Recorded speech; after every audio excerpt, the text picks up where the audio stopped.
Come and walk with me through history. There's something I want you to see. Moses Green was born a slave in Maryland. He died a free man here in Maine 89 years later. And at the time, Green was one of the wealthiest African-American citizens in town. By day, he ran a shoe shine stand at Union Station, but he made his fortune in his off hours away from the trains. And in the process, he helped a whole lot of people find homes in this city where racism was real and very abundant. His generosity and leadership made him a respected elder in his community, and today, the grand old train station is long gone. But Green's name is still remembered, and it graces a historic and thriving building up on Munjoy Hill. Follow me, I'll tell you the whole story. Moses Samuel Green was born in 1853 in Maryland. I can't tell you much about his early years except that he was born into slavery.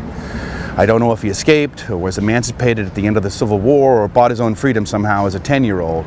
But he arrived here in Portland's Union Station, which used to be right here on St. John Street, a few days before it officially opened in June 1888. Green was 35 years old at the time. And for the better part of the next 50 years, he was a fixture at the station, where he ran his shoe shine stand, probably also worked as a porter. He lived with his wife Edmonia in a house that used to stand right here at 995 Congress Street, which was just opposite the train station.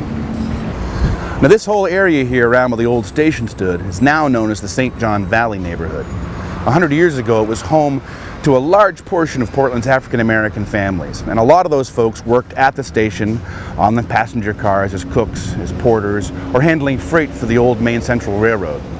They were hard but steady jobs. Still, Moses Green had something bigger in mind. In 1911, he formed the Eastern Real Estate Company with his next-door neighbor and several other African-American men.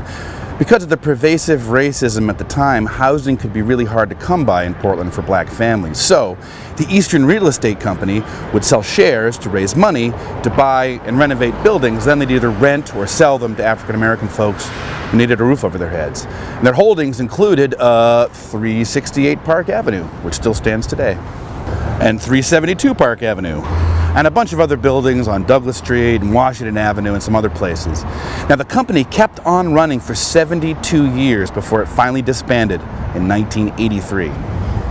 Through his own hard work and some savvy real estate transactions, Moses Green eventually became quite well-to-do. But he was also known for his generosity and his community leadership. He was also a tireless financial supporter of the AME Zion Church here on Sheridan Street, which was, and still is, the oldest historically black congregation in the state of Maine. Green died in March of 1942 at the age of 89. He's buried here next to his first wife, Edmonia, at Forest City Cemetery in South Portland. Moses Green passed away right around the same time that his church was paying off its mortgage. And I believe he must have left them a little something in his will, because to honor his legacy and his memory, they decided to name it after him. And it's still called the Green Memorial AME Zion Church today.